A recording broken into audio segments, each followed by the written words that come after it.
What is up, my peeps? Joshua Smith here with another GSD mode interview, where every single week I interview top entrepreneurs, top real estate professionals, and straight up top badasses that are dominating their space. These are people choosing to not live a life of mediocrity, but instead to go out there and create big, amazing, epic lives for themselves and their families. So today, guys, got another rock star guest on. I guess I'm super stoked to have on the show. So our guest today, guys, entrepreneur, software company owner, just overall badass. He's an online marketing expert that has a really deep specialization in the real estate niche itself for real estate agents and investors. Is also the CEO of Carrot, which is a conversion optimization or offers conversion optimization websites for both real estate investors and real estate agents to just go out there and again, just crush with your website and create a lot of clientele. So really stoked and honored to have Trevor Mauch on the show, my friend. Dude, I appreciate the invite, man. And like we were saying before we hit record, I'm just always pumped to be able to talk with entrepreneurs, talk with people who want to make a difference, and share my story, man. Like not just the lead generation stuff. That's cool. I love that stuff too. But like, how do we actually gain that freedom, the flexibility, the finances, make the impact? Yeah, no, I love it, dude. So let's start with that, man, because when I always kick off these podcasts, I love to get into what our guests are doing out there.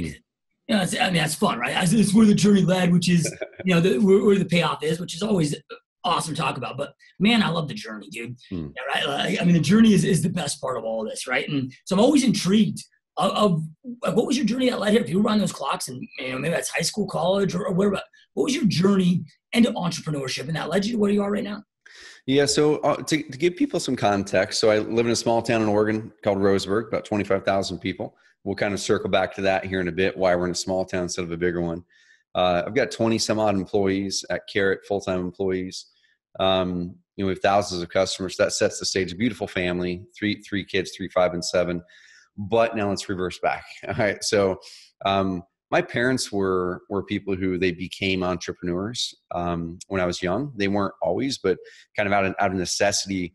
My dad lost his job because the business that he was managing, part of the business, it went out of business. And so he was kind of faced with that decision. A lot of us are going, okay, now what do I do next? Do I go get another job? Do I create my own? And so he went out there and he was the first one in his whole family to go out there and start his own business. And he did. And I remember really vividly when I was young, I was probably 6 or 7 at the time, around there. He started the business with a business partner. And this really fueled a lot of my kind of preconceptions around employees and business partners really early. Is that person, we went on vacation and we came back and literally my dad had an eviction notice on his desk and the business partner stole the whole business from him because it was on the business partner's property. My dad just had the knowledge, he was working it.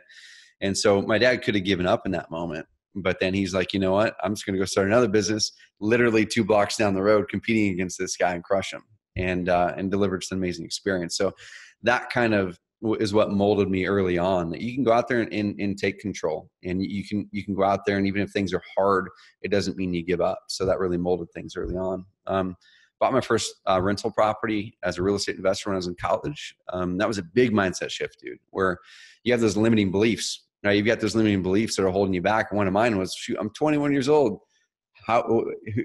Why is it my space to go out there and buy a rental property, like a 4-unit apartment building? I don't have any money. I can't get a loan because I didn't have any credit. So all those limiting beliefs you have to work through. And I'll fast forward through some time, but I graduated college with a marketing and entrepreneurship degree. I had no clue what I was doing in marketing or entrepreneurship. And I gave myself a year. Out of college. I'm like, you know what? I'm not going to get a job. The worst that can happen is I get evicted out of my apartment that my wife and I at that time, we were renting up in Portland, Oregon. And I moved back in with my parents. Like, that's not terribly bad when you're, however old I was, 22, 23. And so that first year was a journey, man. I paid my taxes on my credit card that year. I didn't even know you could do it, and I don't suggest it.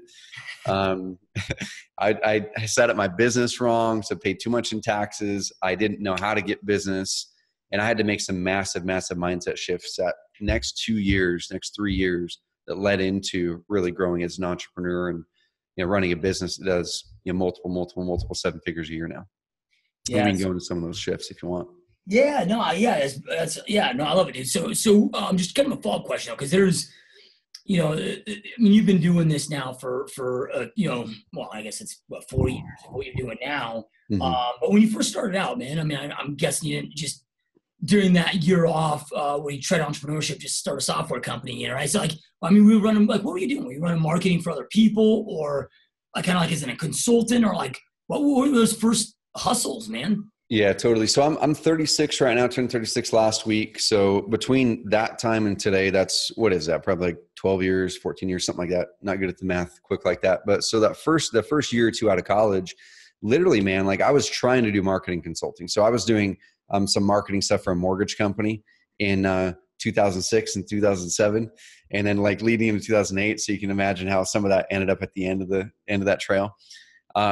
And that was really good learning experience, because I was literally like, my uncle worked for that mortgage company, and I was just learning marketing, dude. Like he would lay out some things like, what can you do with Craigslist, and see if we can't pull some clients out of that. So I just went out there and learned and try to figure out how can I talk to someone, reach out to someone, and interact on a phone call with them, a cold call, which is miserable. But how do you do that and actually connect with someone and move them to the next step? So I started to have to learn human psychology, and I had to start to learn how to actually craft a pitch or craft something in a way that someone's going to latch onto it and notice it and know that it's for them, and not have them be skeptical about it. And then he walked in one day and he pointed at the search engine, he pointed at the computer, he said, like, type in this phrase, and it's something like Portland mortgage brokers or something. And he said, that guy right there, he's like, he's always there. I'm here on page 2. How do you get me there? Like, can you do that? And I'm like, I don't know how to do it, but I can figure it out. So that was kind of my next literally 2 to 4 years that led into Carrot and my other businesses too before Carrot. Is I just really learned how you can leverage content. I really learned, cool, now I'm writing content, I'm writing blog articles, I'm doing videos, I'm getting people to my different websites and my clients' websites. And then I had another problem. I'm like, cool, I'm getting people here, but how do I actually turn them into leads? You know? So then that whole journey on just split testing and looking at the science of a website, the science of marketing, the psychology by which people learn, and by which people look at marketing and absorb and do research before they make buying decisions. So at the first year, dude, was me thinking I was a marketing guy, but then I finally had to go, okay, I'm going to stop pitching marketing contracts to people, and I'm just going to do free marketing for people. That's what my uncle was. I'm like, people already aren't buying my contracts. I'm just going to see if I can serve them. If I can serve them, then we'll see what happens there. At least then I'll be serving people and learning instead of pitching contracts and getting them turned down. Yeah. But it was hard first year, right? Because you get halfway through that year. And I think a lot of real estate agents, a lot of entrepreneurs go through this, is you go through that cycle where it's insanely hard and you want to give up, and you're going, well, maybe I should go do this other thing instead. Go get that job at Nike. That was my out then, because we lived in Portland. Like, oh, I'll go get a job at Nike. That sounds kind of cool, at Nike HQ. And so 6 months in, I thought about it, you know, and racking up debt in my credit card, 16 grand in credit card debt that year, paying my rent, literally, like that kind of stuff. And I got through the part of that year. And then what happens, I had to make a mindset shift. And this mindset shift was really important that I had to make. And I read the book, The Go Giver. Have you ever read that book? No. Simple book. It's like a parable. And I've probably given away 200 copies of that book. And basically The Go Giver, the whole nexus of it is that so many people go out there to try to get theirs, and they're trying to get theirs. They're trying to find all these tactics and all these strategies to manipulate someone into buying their thing.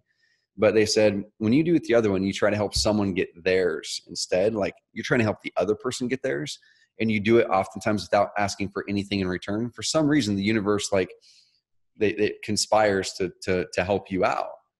And it didn't make sense to me, but I'm like, I'm already not making any money, so let me just go help people get theirs, and we'll see what happens. And after that, that's when things started to do well. Yeah, no, that's badass, dude. Yeah, you know what's crazy is, and I'm talking like, you know, self-made, uber successul people, you know, and this is true of almost all successful people, but those that I've had the chance to sit down and meet with and talk with, you know, that are like, I mean, just slaying at insane levels. Every one of them, like when you get down to the core, I mean, every one of them leads from such a massive place of contribution. That's what matters most. It's just the money then tends to follow. And to the rest of the world, it looks like they're just greedy, money hungry, but they get pinned as the 100% opposite of what they truly are. And I get to meet anybody that isn't like number one, is leading place of contribution, and then just has the money freaking follows. Mm-hmm. Man, man, this is probably 2 or 3 years into my entrepreneurial journey. I was talking with someone just like that, someone insanely successful that I was just lucky enough to somehow get on a phone call with them. And I was so struck by the way he ended that phone call that I do the same thing now without even thinking about it. But I had to work it in my practice. He ended the phone call with this, like, I was pitching him this thing. I was serving him. I said, hey, if you adjust these things, it's going to make this work way, way better. And he's like, how much is it going to charge? Are you going to charge me? I'm like, nothing. Like, just do these, or I can hop in and do it for you and you'll be good. And this guy's worth at the time probably 10 or 20 million bucks. And so he ended the phone call with how can I serve you? Like, is there anything I can help you with, or any introductions you can make? And I'm just sitting there going, like, why would you ask me that? You know, why would you, this powerful person who at that time I'm going like, this is the pinnacle. Why would you ask me how you can serve me? Like, I should be serving you. And so I started to ask everybody that I'm on the phone with, I'd finish the calls with that. Like, how can I help you? Like, is there any way I can help you? Is there an introduction? What's your biggest problem right now? Like, how can I help you out? And it opens up so many doors, and it really puts people back too, because oftentimes people are they're always confronted with people trying to take something from them. But when someone with the success level or the money or whatever it is that person looks up to says, how can I help you? It flips it around, and it so changes the dynamic of that relationship. Yeah, no, that's awesome, dude. So then, so you know, you're getting this skill set, you know, just refining and mastering it, right? And you know, I'm sure the demand just keeps growing. Mm-hmm. Like, at what point does that transition into you starting Carrot? Yeah, so that was an interesting transition. So after the consulting side of things and me honing that skill, I started a publishing company, an online publishing company. So that kind of further honed my skill of learning how to create content that resonated with people, built value, attract people to websites, convert them, nurture them into clients.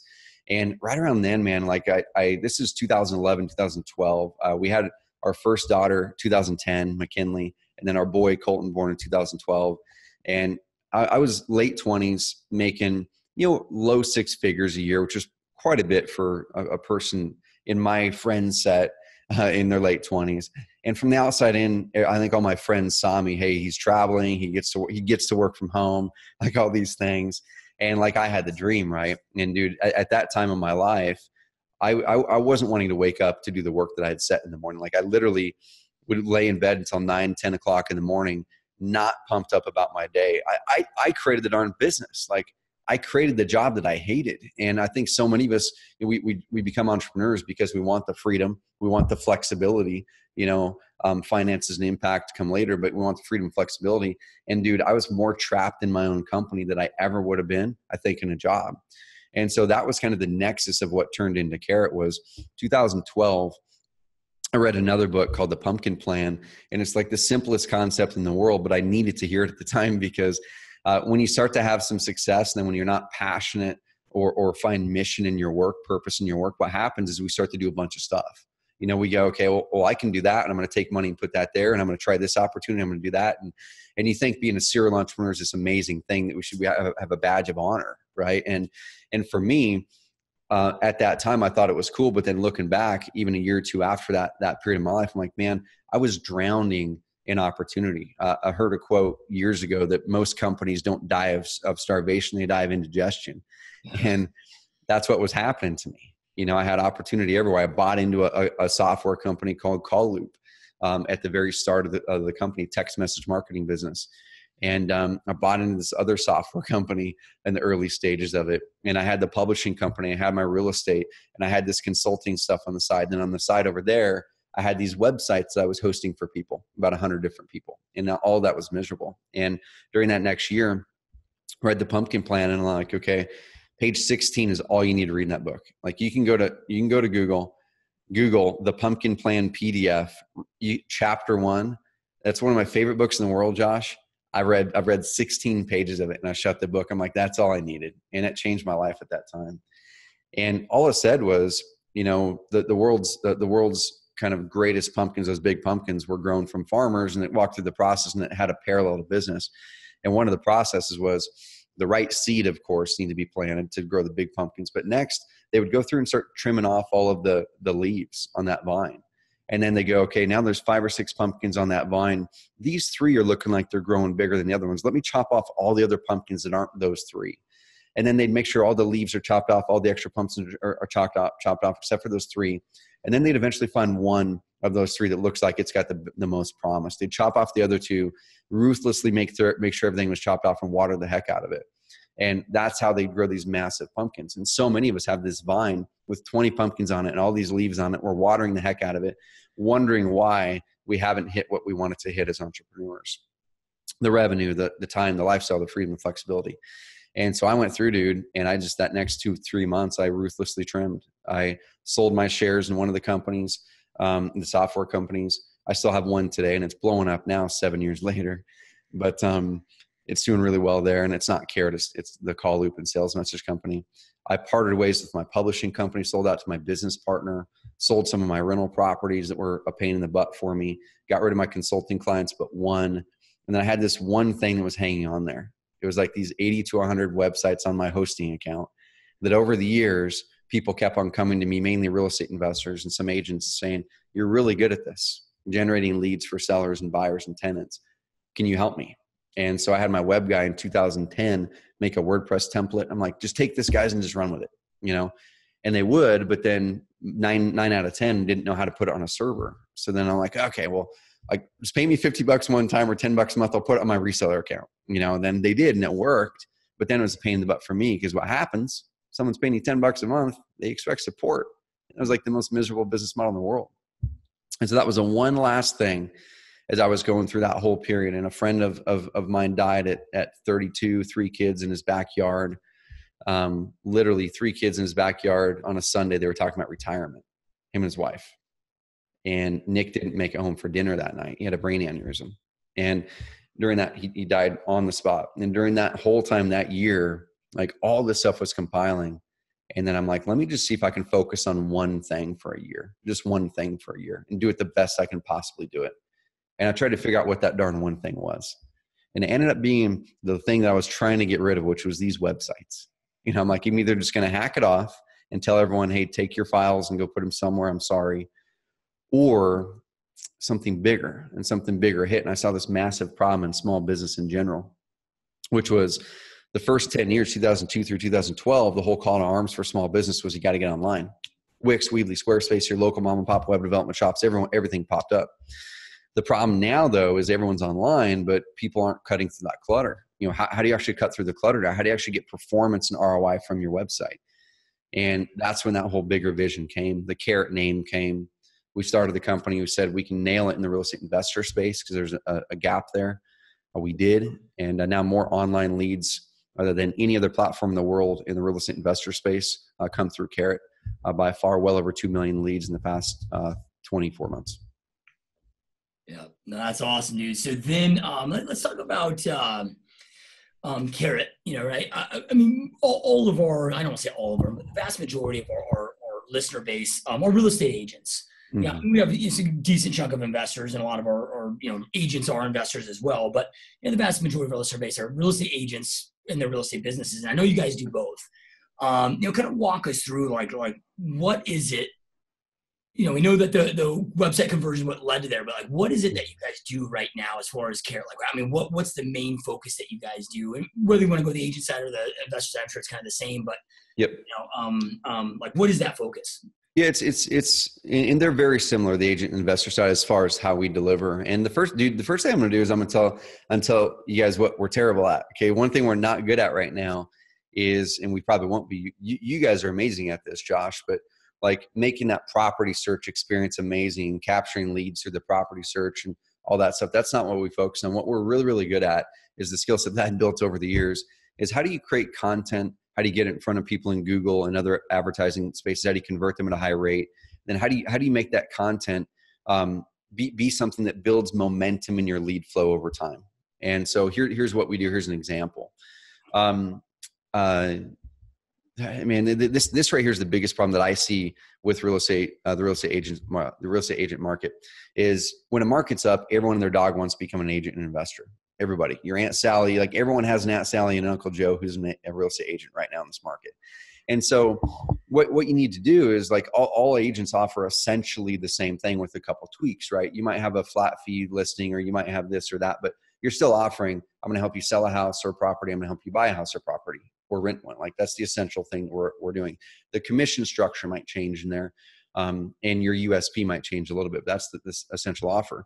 And kind of my thought process several years ago was I was going, okay, everything's getting Uberized, and people will use that word a lot, Uberized. And what does it mean? Well, how is technology making things easier for the end consumer and cutting out the middleman? And oftentimes, if you look back to the brokerage, like the investment brokerage world in the 80s, you had to go through a broker at the time to buy stocks.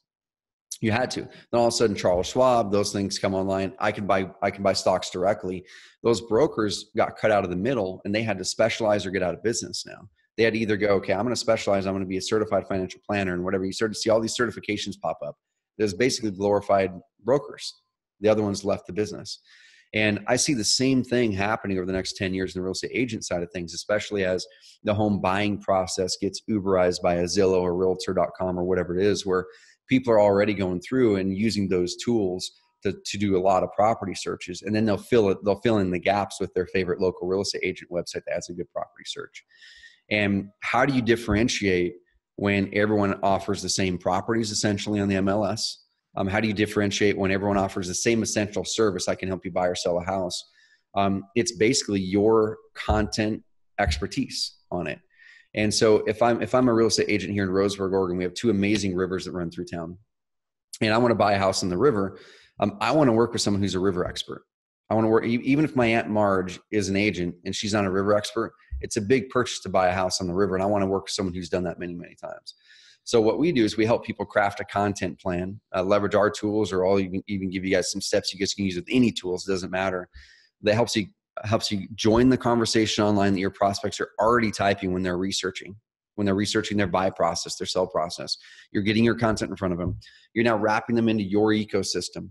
And then you start to use paid marketing and organic traffic from Google to further build momentum in your lead flow. So you're the only viable option for them when it comes time for them to buy. And we really focus on content and conversion. That's kind of our 1-2 punch. Yeah, dude, I think it's so critical, man. One thing I'm always talking about, I've got a couple programs that I coach a lot of real estate agents that come through, 1,000 or so realtors a year that come through these mentorship programs. And one thing I'm pushing so heavily to them right now is, and it's 100% what you just said is like, look, dude, like the perception is a buyer's like, hey, dude, I got the Zillow app. I can find my own home house. I don't need a realtor for that. Yep. Everybody thinks that they can maybe get their own home valuation online or whatever. So, then it's like, well, how do we deliver value as real estate agents? And I personally, I like to spend a lot of time on Zillow, not because I pay them. I'm not a client of theirs, but I like to see, okay, what are they not doing? Yep. Yeah, right. And when you break that down, like if real estate agents get into their area, I'm like, okay, what can the consumer not get that isn't easily available? There's already some juggernaut company taken care of. Yep. And let me be that person. Like, let me be that bridge. And it's becoming that information portal. Mm-hmm. Like, if you go to any city, man, it is almost freaking impossible. Like if you put yourself in the consumer, like what's important? Like schools or certain shopping, what's the lifestyle like? Like what's all the recreation? What's my life going to look like living there? And I'm moving 2,000 miles away. There's zero due diligence that you can almost find anywhere without jumping on an airplane. Yep. Yeah, right. And I mean, it's this huge opportunity for realtors to fill that gap. And as you said, that even getting more specialized with it. And man, I love it, dude. And I don't know anybody out there that you guys are doing that. I mean, it's so damn crucial. And I'll give you guys a couple examples too, because I want to have people walk away with some really actionable things. Like, so any of you guys can do this with any tool you're currently using. So it doesn't matter. The first thing that we'll guide people through is obviously, once again, what are the things that every single real estate agent can claim or can do or can show? They can all show the local MLS properties. They can all do that. So number one, obviously have a really good search experience there. You guys do great at that, Josh. And then the next thing is like, what are the things that only you can say, right? The only you can say. And those are your personal credibility. That's your story. That's your expertise, things like that.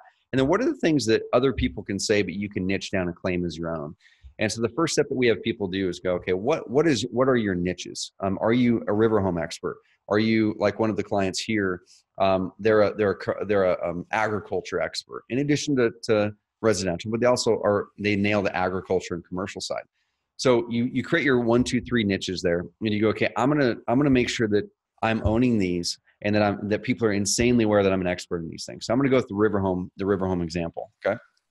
So once you have your niches, you write them down. I go, okay, now what are the things in that niche that, like you said, Zillow can't provide, right? So in the river home niche, Zillow probably isn't going to give me like a weekly updated list of new river homes over this price or under this price, or that include these amenities. To like, you can't get that on Zillow very easily. So I could launch a page on Facebook or whatever, a page on your website, but then market on Facebook or wherever it is that says, get your weekly updated list of river homes under $400,000. And that's something Zillow can't provide that very easily. So you can start to market to that as one of your lead magnets and start to build a relationship with people when they opt in. Now, what do you do in the daily or the weekly? Now you go one step further from your niche. You go, okay, what content do I need to start to put together and document on my daily basis or my weekly basis to show my expertise? Because no one in your market's doing it.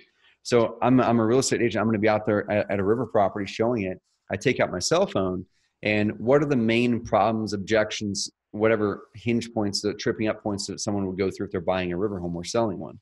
Well, from personal experience, we bought one a couple of years ago on the North Umpqua River.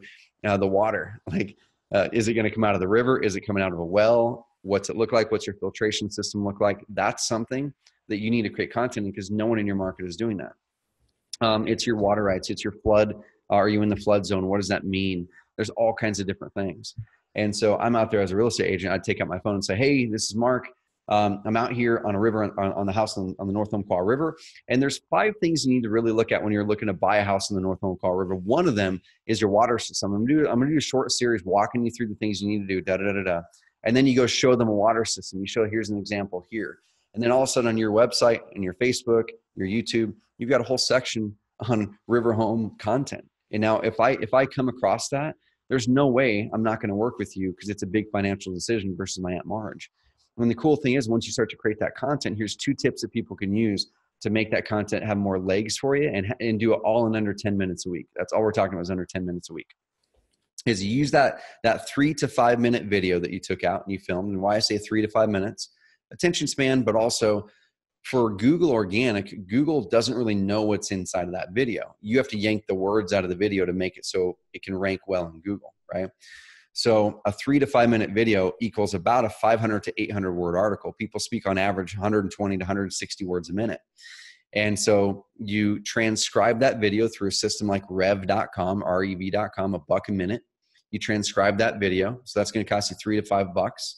And that's going to give you 500 to 800 words. Make sure you're using some of the words that someone might type into Google if they're searching for that thing. You know, river homes, Roseburg, Oregon, North Umpqua river homes for sale. Like, naturally just speak those words.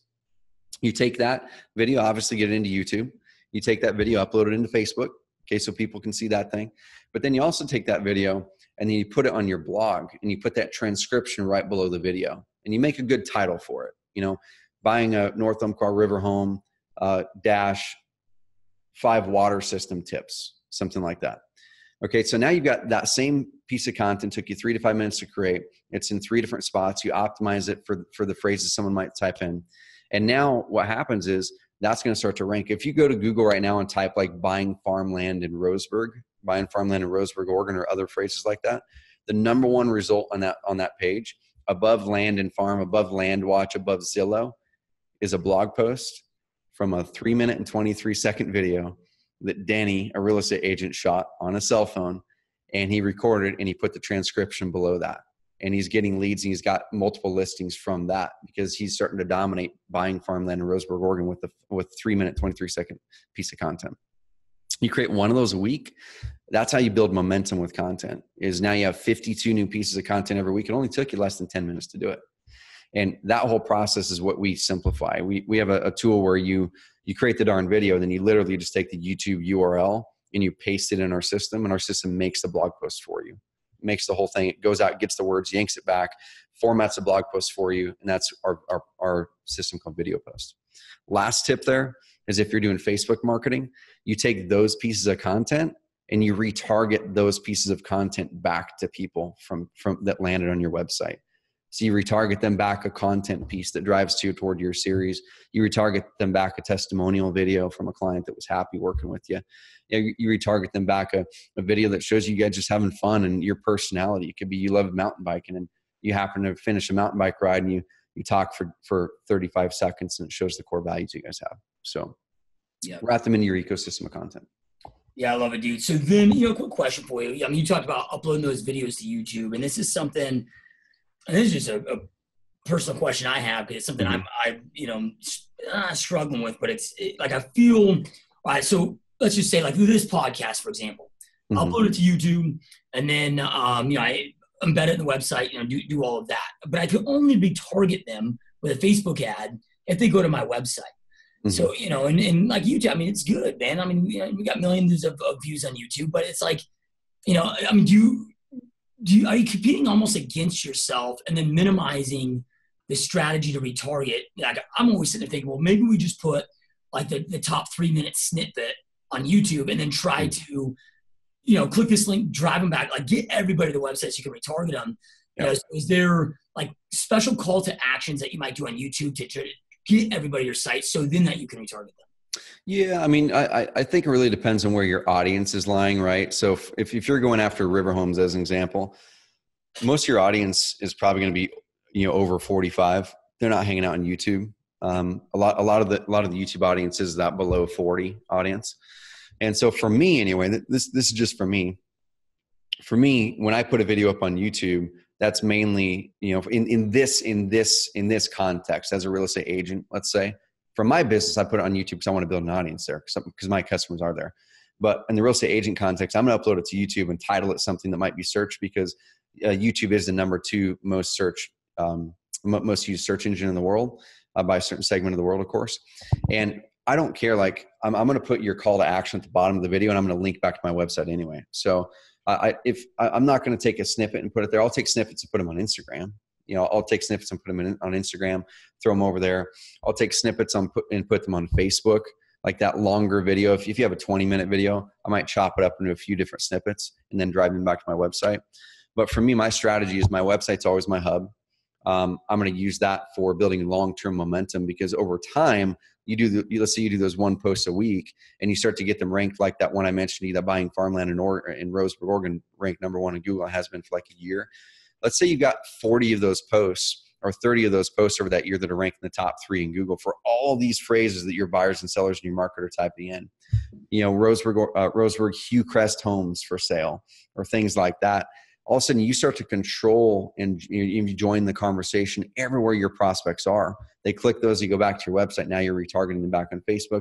And if you want to get fancy with it, you can retarget them onto YouTube too, like all kinds of cool stuff. But for the sake of this, YouTube is mainly just to house the video file.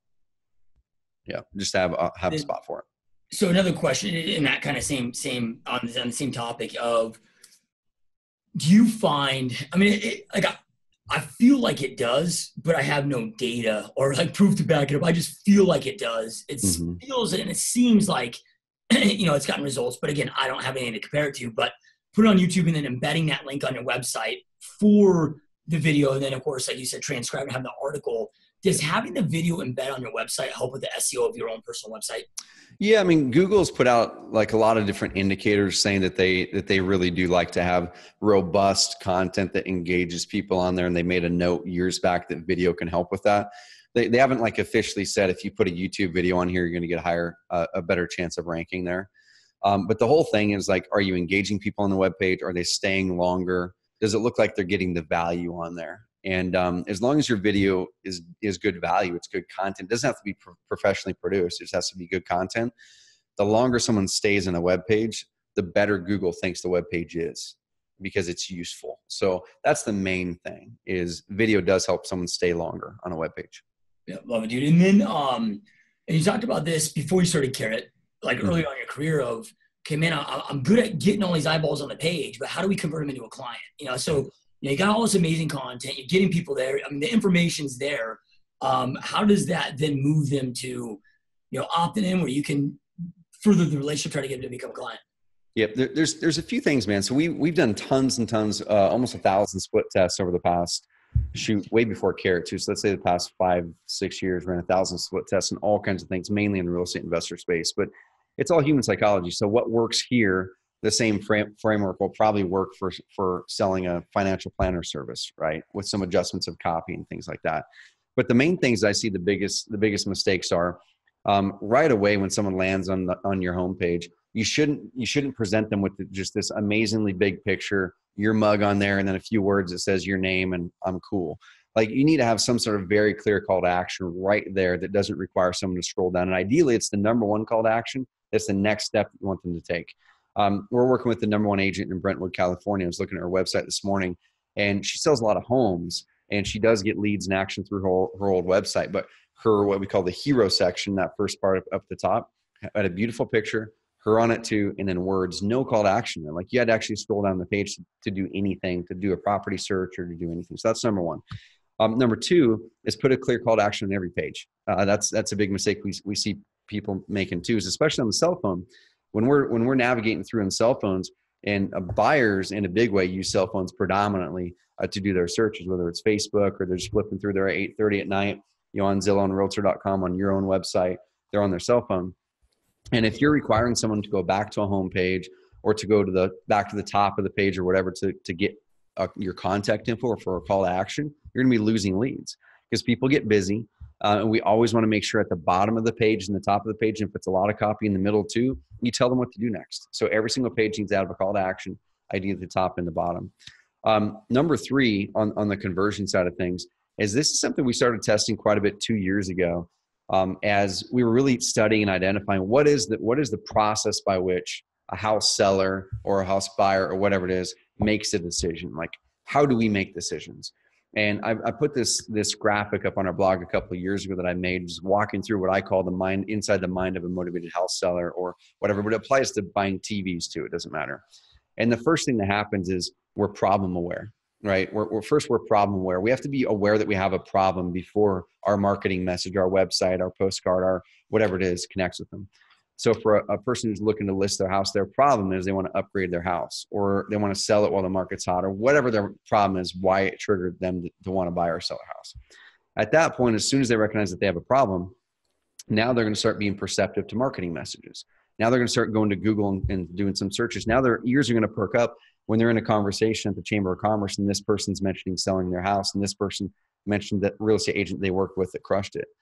So now they start to do their research. They find their options. They see, my Aunt Peggy's an agent. This person over here seems to be doing good. Here's this other option. They've got 5 or 6 options. Now they're solution aware. So you go problem aware, and now they're solution aware. And when they're solution aware, or at that point, they're vetting and verifying what type of solution do I need? Do I want to list my house? Do I want to do for sale by owner? Do I want to sell it to an investor? Do I just not want to sell it all? I don't know.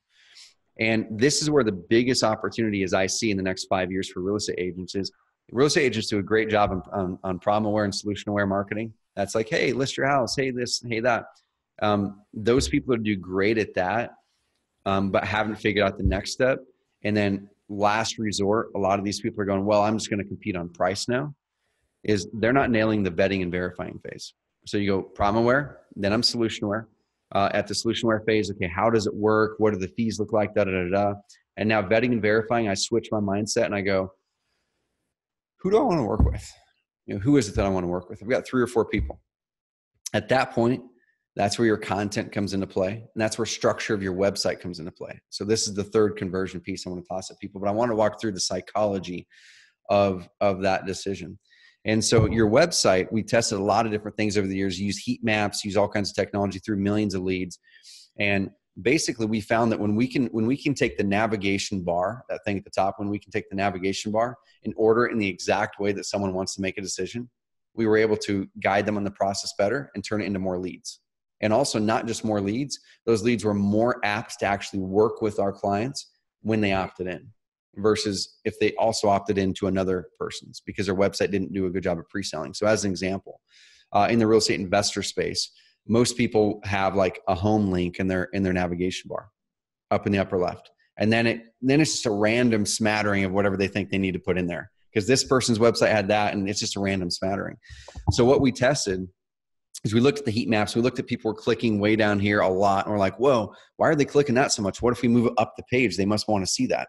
And so now it's like the first thing in the upper left of your website is the exact reason they came there. Why did they come there? For a motivated house seller, it's sell your house.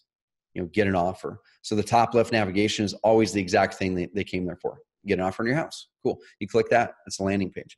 The next one over, and as you cascade down, is how does it work? That's the next thing. Okay, how's the thing work? How does it compare? You have a comparison page next. So it's like sell your house, buy a house. How does it work? Compare.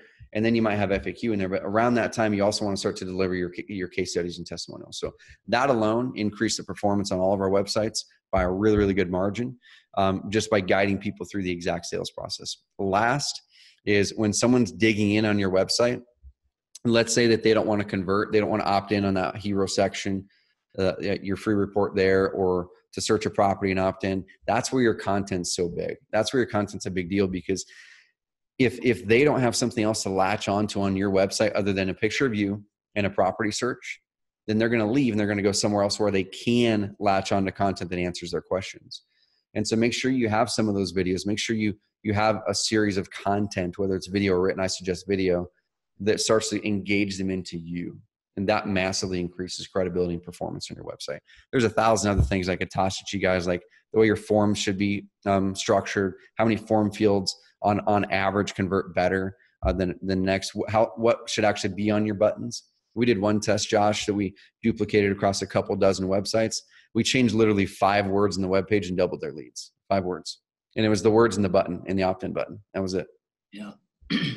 Yeah, no, it's crazy, dude. How it comes down to that, because everybody's thinking like, oh my God, man, I got to find this like new revolutionary, insane, magical pill tactic nobody's doing. Mm-hmm. And it boils down to like when you're talking right now of dissecting it, it's small hinges swing big doors. Yep. Everybody's looking for this dramatic change. It's like, no, man, if you just get laser focused on every element of the process, the funnel, and optimize those, man, that's what makes the difference.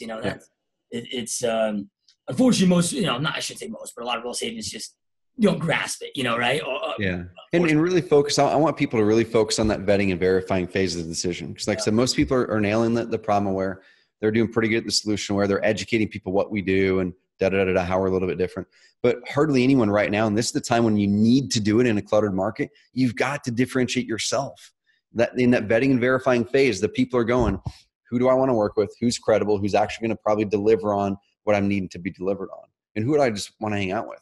And that's where content's so important, because they already feel like they know you before they ever even reach out to you. Like you got the sale made before they ever even reach out to you. No, I mean, correct me if I'm wrong and you've experienced different, but it's, real estate's kind of funky where, I mean, you and I have both been in a lot of different spaces, and it's like every industry, every business I've got into other than real estate, like the first thing that you do is get very, very clear on your ideal client. Like who's you serve, who does they want to serve, right? Getting very clear, like even before product creation, right? Like you really get to know them, what their pains are, what their needs are, who they are, their consumer behavior, whatever. In real estate, as far as a real estate agent, there's zero of that. Like nobody knows what the hell an avatar is, right? They just shotgun this stuff out there. So, I would assume, when it comes to that vetting process, like in order to do that most effectively, you got to be pretty clear on who your ideal client is, and go out there and, interview them as much as possible. Find out, like you talked about, like, hey, they've got this pain they want to solve. Like, it's the heaven and hell, pain and pleasure. Yep. Like, what does that look like? How do you convince them, educate them on that, and that you're that person? But you got to kind of be able to speak to, like, you got to know who that person is to anticipate those thoughts. Yep. So, is that true in that you got to get very clear on your ideal client first to be able to content create in the right way? And then if so, what are some suggestions that you have? Because I think so many real estate agents, just because it's not taught, right? They struggle with it. Like like I want somebody who wants to buy a house. Well, no, I go deeper, right? Man, it's a funny question, because it's a great question. And I was chatting with in the last 2 weeks in our offices, the biggest Century 21 team in the Northwest. And then on the flip side of it, a brand new agent. Like I was talking complete, like opposite sides of it. The Century 21 team, when we started to go into that niche conversation, cool, what niches do you guys have that you're really good at and you want to work with more of those? They nailed it. They're like, I want to work with more income property owners and help people get in that. River homes is a niche, and there was one other niche. Like, cool, they know that. The newer person is exactly what you mentioned. They're like, I just want to sell homes and make some commissions and get away from my previous job. And my first advice for anyone when you're just getting going, because that's harder, is what experience do you have, or what networks are you already in? Are you, as an example, you were a career woman, then you were a stay-at-home mom the last 7 years, and now you're getting your license to go out and sell.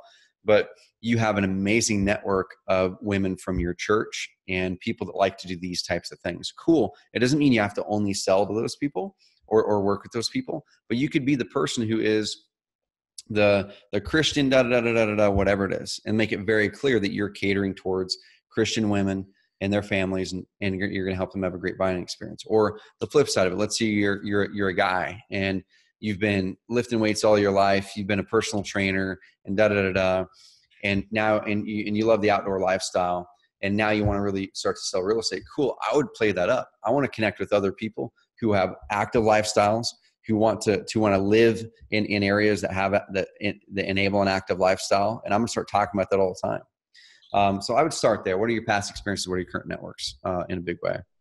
And then next, man, I think as you start to dig in and find out the types of properties that you're passionate about, helping people get into, then that's where you narrow it down further. One last thing I'll toss out on that concept there is Josh, it's so critical, like you said, to identify and know who your client is, because I've in my past so many times taken on any business that came my way because it was a check.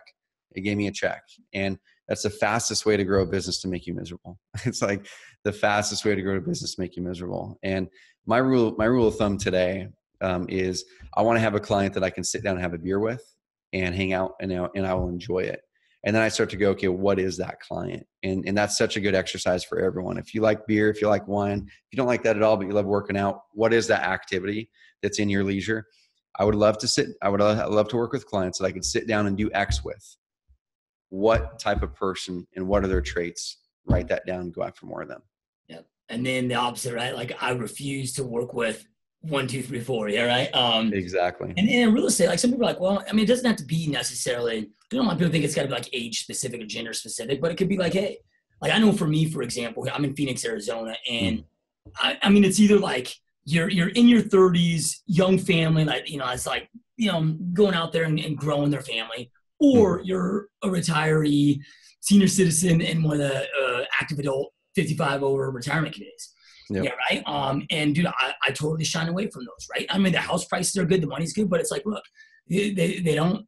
I can't text them an update. They don't like. There's certain things that make my life miserable, and then, but because I don't want to do business the way that they want. I can't serve them at the highest level. Like we're just butting heads. Yeah. So there's other things. Just getting clear on that. So back to what you're saying, man. I got a good friend of mine. I don't know if you've heard of her. But her name's Sarah Kalki. So she's a good friend of mine. She actually been on the podcast not too long ago. But individual agent. She's got a couple assistants, but just her selling 105 home sales last year. Jeez. Right? $0 ad spend. But dude, she does like just what you're talking about here. This is what she masters, right? She's very clear on who she wants, right? So she's it's millennial hipsters that she's up in Edmonton, Canada. Millennial hipsters that are into the like minimalism movement and that like to walk everywhere.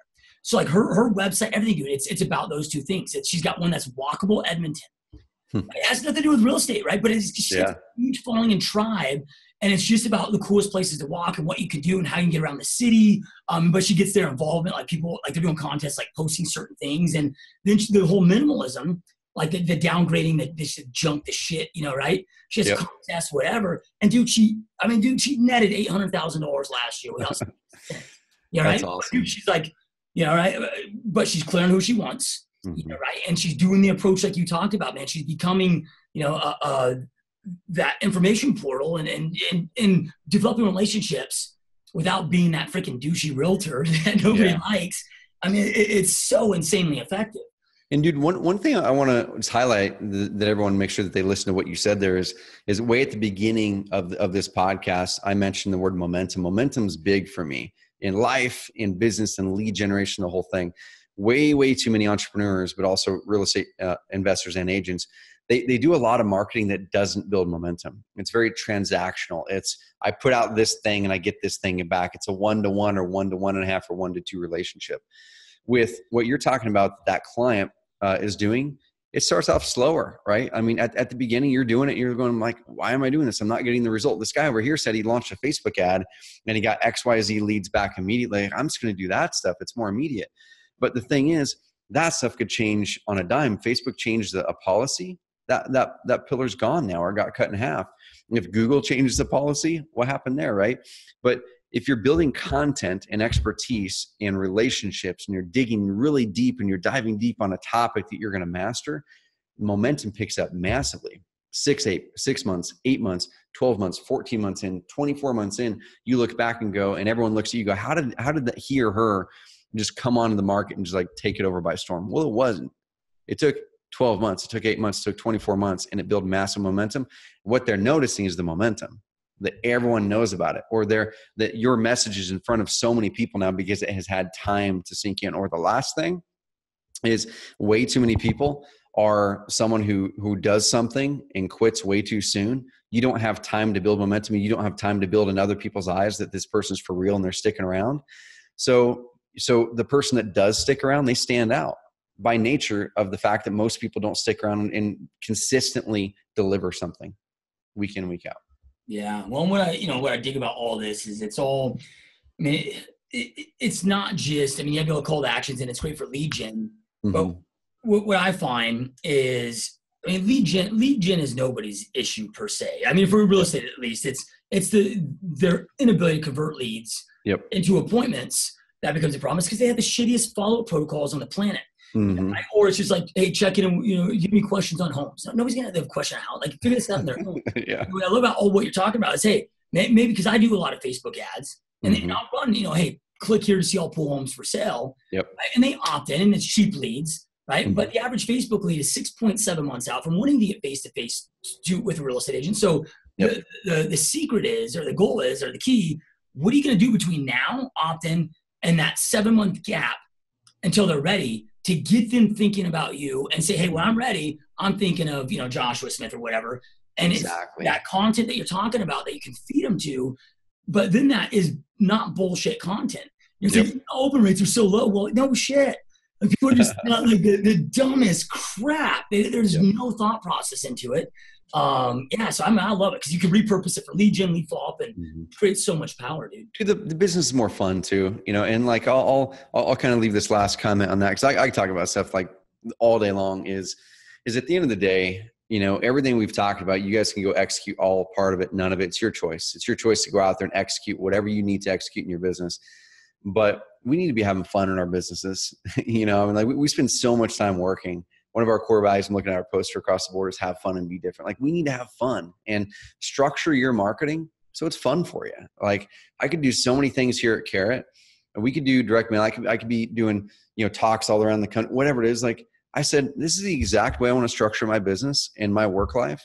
And I'm just going to do that because that's the way I want it to be. I know I'm leaving money on the table over here. I know I'm leaving this on the table, but I don't care because I'm having fun doing what I'm doing, and I'm going to do the marketing that helps me do that. Yeah, no, I love it. That's powerful stuff, man. So then with Carrot, you talked a lot about, which was awesome. I love that you did it, and you didn't, when I asked you about Carrot, it didn't become a sales pitch. It was, I'm going to talk a little bit about what we do, but how you can do this regardless of your website, whatever, which was awesome. Because that was such valuable stuff. That I don't think we've really had a guest that's ever really talked about to that level. So it was killer, bro. So, cool. But then as far as Carrot, like, talk about, because I think a lot of agents, even if they get what we're talking about, it's just like, shit, dude, like, that is a lot of freaking work. It's work. Like, how do I get started? And I don't have a film editor. And I mean, dude, there's apps for $20 that you can put on your, like it's so simplistic, right? That people can do, but they get so intimidated.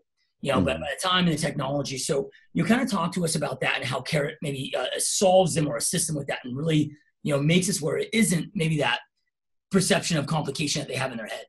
Yep, totally. So the first thing is, I'm just going to bring up the word of clutter again, right? So the first thing is there's a lot of clutter in this market. And what I consider clutter is something that every other agent has in their website also, because it becomes clutter because it doesn't stand out. That's every agent website has some sort of property search. Some are better than others, but everyone has it. Every agent website has their mug plastered on it somewhere, and it should. I'm not saying it shouldn't. It should. Every agent website, or most of them have some sort of calculators in there. Same thing. I'm not saying those shouldn't be on there. I'm just saying this is what you're going to find on pretty much every agent website. Now, if your website just has those things, once again, you are now a part of the clutter. Your website isn't helping to crack through it and then guide that person to work with you instead. So what Carrot does is you'll go in there, you'll click a button to launch a website. It launches. We don't have 1,000 different designs. We have a handful. We have like 6 that are based off of our testing and our data that we know perform. They work amazing on mobile and some other things. You launch it, you personalize it, your branding. So at that point, you have something that's going to stand out a little bit more, but still it's a part of the clutter a little bit, right? So the part that Carrot then helps next is you got a high performing website, amazing on mobile, is now we have the content tools and SEO tools and our marketing tracking tools. So we're going to help you create a plan, a really simple plan, under 15 minutes a week, under 10 minutes a week to execute on the content side of things.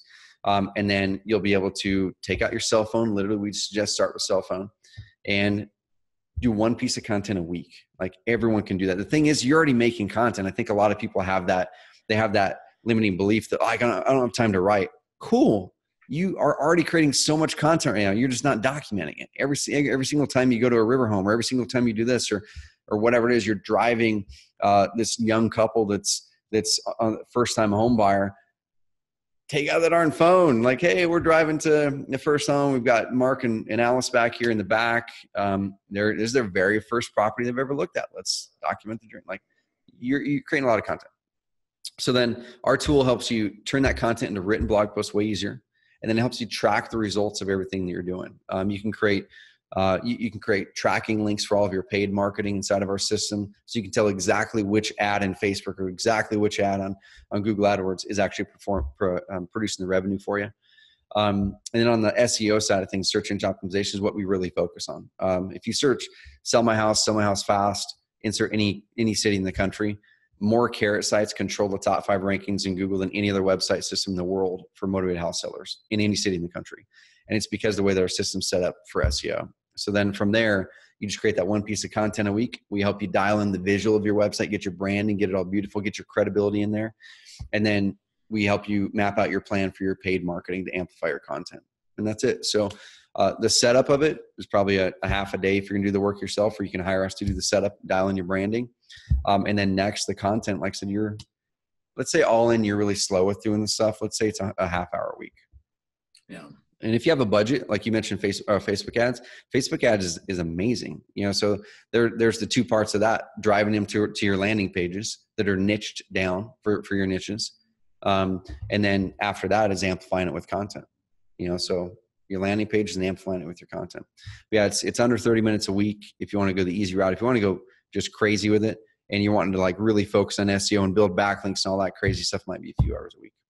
Awesome, man. And then, you guys, because you're generating leads, right? Do you have, is there like a back end kind of CRM component, or do you tie into, like, a lot of agents might have a Boomtown or Yep. Perfect Storm or Top Producer? Mm-hmm. Do you integrate, or what does that look like? Yep, we integrate with a lot of them, tons of them, and we integrate with Zapier too. So any system will integrate with Zapier. Cool, we can send the leads there. But then we integrate with a lot of other systems too. We do have a simple lead manager in our system that's improving every single quarter. You can tell exactly where all your leads came from. Like, you'll get the lead in there. You'll get a text message notification and an email. You tap it. It's going to go into your simple lead manager. It's going to show the property street view. It's going to show the map. It's going to show all the Zillow data from it, all the information that person submitted, when they submitted it, exactly the lead source that it came from. Did it come from a Google ad or a Facebook ad or this specific campaign in Facebook? That's all inside of there. You can advance the lead to the next step. You can add notes. You can collaborate with your team members on it. What we don't have right now is like appointment setting, putting things in calendars. That's coming out soon. And email follow-up and text follow-up. We integrate with systems that do that, but that's not built in right now, but that will be, end of this year, 2019 kind of thing. But our main focus, Josh, that really helped us grow so much, if you want to circle back to what you talked about before about really understanding your ideal client. When we started Carrot, literally the top of our website was easily customizable real estate investor websites, right? And like, cool, Wix is way more easily customizable than Carrot. So that wasn't our USP. And we were just marketing to anyone who came. As soon as we decided to market to the high achieving real estate investor, the high achieving real estate agent, and really niche down, okay, what is it that they really need? What is it that can really help them move the needle? And what is it that we're going to be the best in the world at? We decided to be the best in the world at helping you attract and convert that lead online through content and organic. And then we're getting even better with the paid too. So I would consider us the best in the world at that.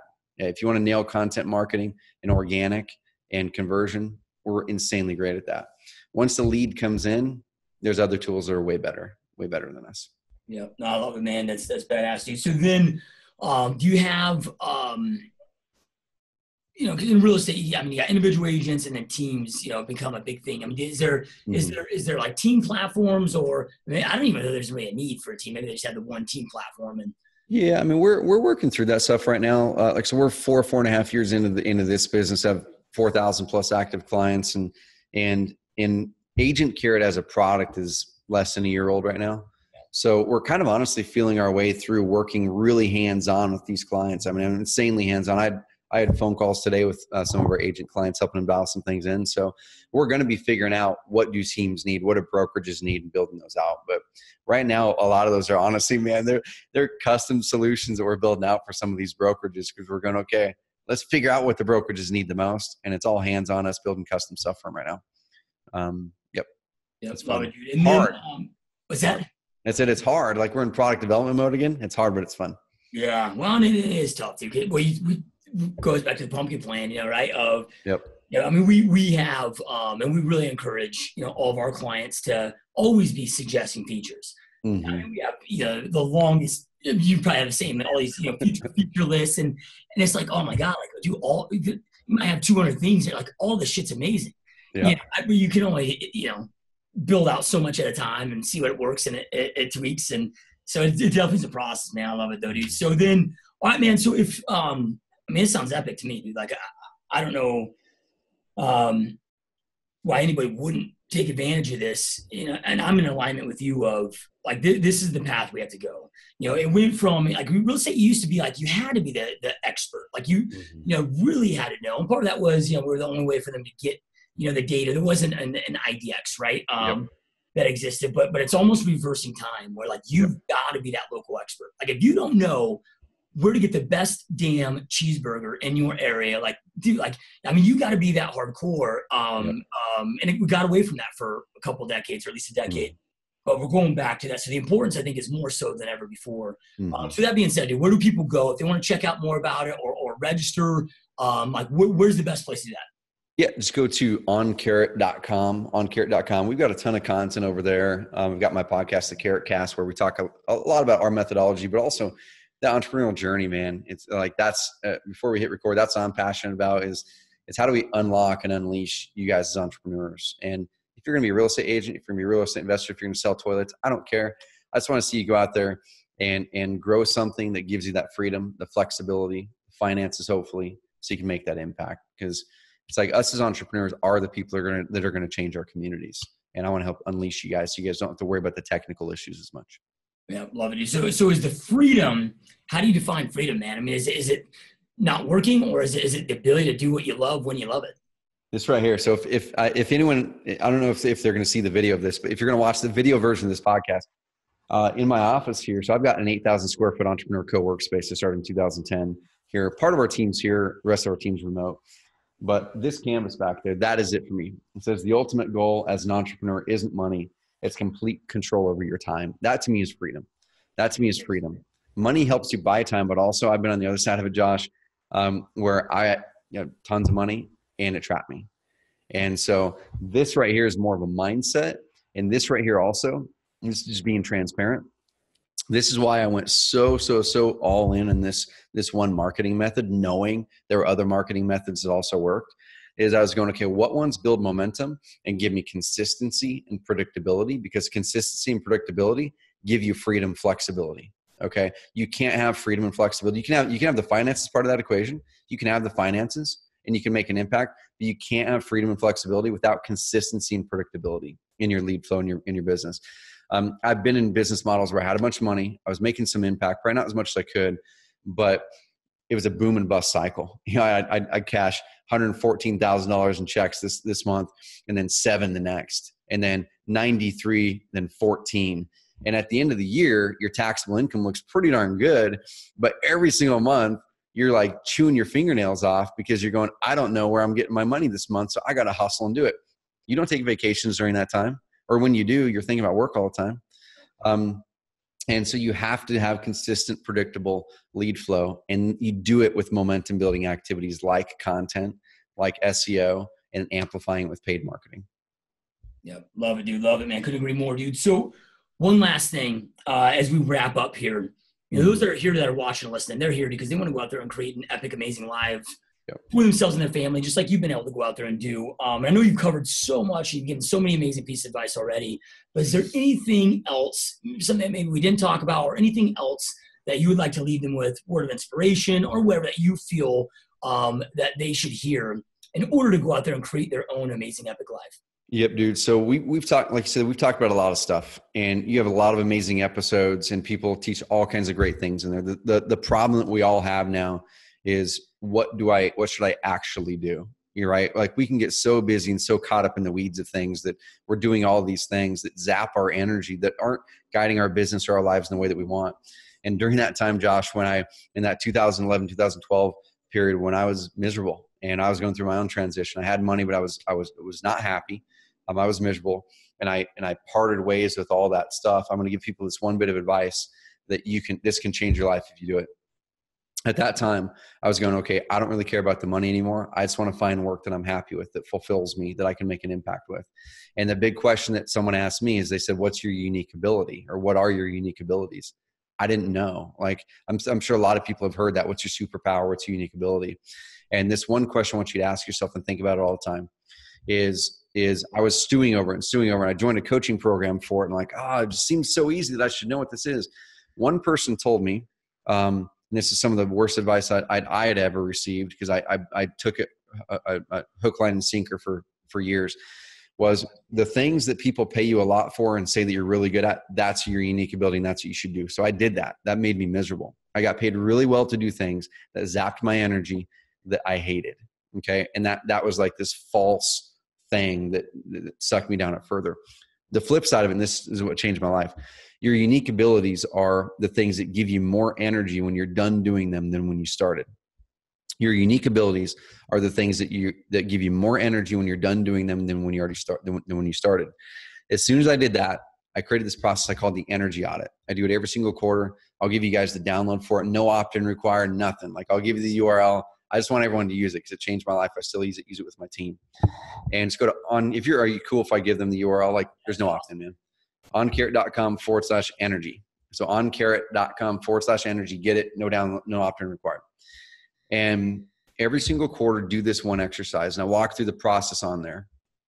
But that literally changed me from being overworked, being a person who probably did 70 to 80% of my work each week, zapped my energy rather than gave my energy, which made my work just, it sucked. I didn't like it. It flipped it around to where probably 80 to 85% of my work today is energy giving. I make 10 times more money now than I did back then, well into the millions. I am way happier now than I was ever before. There's still moments where it sucks. Like, there's still moments where it sucks, right? But you do this one thing. You draw a line down the middle of the paper. You put on the left side of things that zap my energy. On the right side of things that give you energy. It doesn't matter. Split it down. And then when you make that list, go through the energy audit. And then every single quarter, what you're doing is you're identifying, number one, you're doing the brain dump. And I did that for about a year, but it really didn't hit it for me. Then I'm like, okay, how do I actually put this into play? It's cool that I'm brain dumping this. It's cool that I'm recognizing the things that give me energy, the things that aren't. But how do I actually change my situation? How do I actually change it from 80% zapping to 80% giving? And this is the thing that's key, is when you do that, now circle the 1, 2, or 3 things on the energy zapping side of things that are zapping the most energy from you.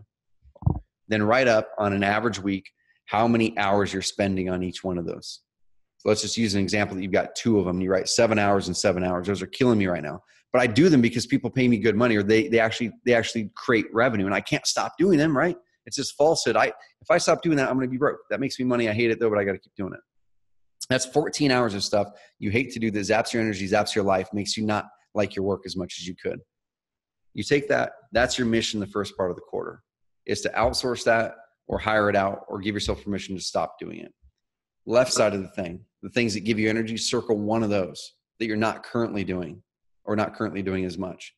And every single quarter, pick 1, 2, or 3 the energy zapping things, get those off of your lap first thing in the quarter. That's your very first objective. And then as soon as you free up that 14 hours that week, you're filling it with an energy giving activity. And that's how I started our podcast. I love doing this stuff. I couldn't figure out how to make money doing that. And this other stuff over here, writing long form blog posts, made us money. So I'm like, let me pay a guy over here $1,000 an article. Sounds like a lot of money, right? $1,000 an article, write a damn article. But it made sense because I'm like, cool, I don't have to do that now. I can do this that gives me energy. I'm going to be way better. Go through the energy audit, y'all. Every quarter going to change your life. Over the course of a year to two, you're going to flip-flop it from 70% energy zapping to 70% energy giving. And it's going to change your life. Yeah, that's awesome, dude. And those watching and listening, I know I end every podcast with this, but information without implementation isn't power. It's truly the start of delusion. Information isn't power. It is when you take action on that information that creates power in your life. Trevor shared so many amazing pieces of information with you. Take something that you learned and go out there and take immediate action. Definitely do that energy audit. I don't care where you're at, website, YouTube, iTunes, Stitcher, wherever you are. Below will also be links to everything, whether the links to the energy audit, links to Carrot's website. So make sure that you guys take action. And Trevor, man, I know how busy you are, dude. This has been a massive honor having you on the show, man. It's been a lot of fun. Likewise, buddy. And I'm just really look up to what you're doing, and everyone listening to this, just keep following Josh and what he's doing, and really latch on to the positivity and energy that he puts out there, because that's so important, dude. There's so much negativity in the world, and I'm just so happy to be associated with you now and be able to meet you digitally and just keep putting the positivity out there, man. It's a big deal. Yeah, that's an absolute honor. All right, thanks you guys for watching, and we will see you next time. Thank you.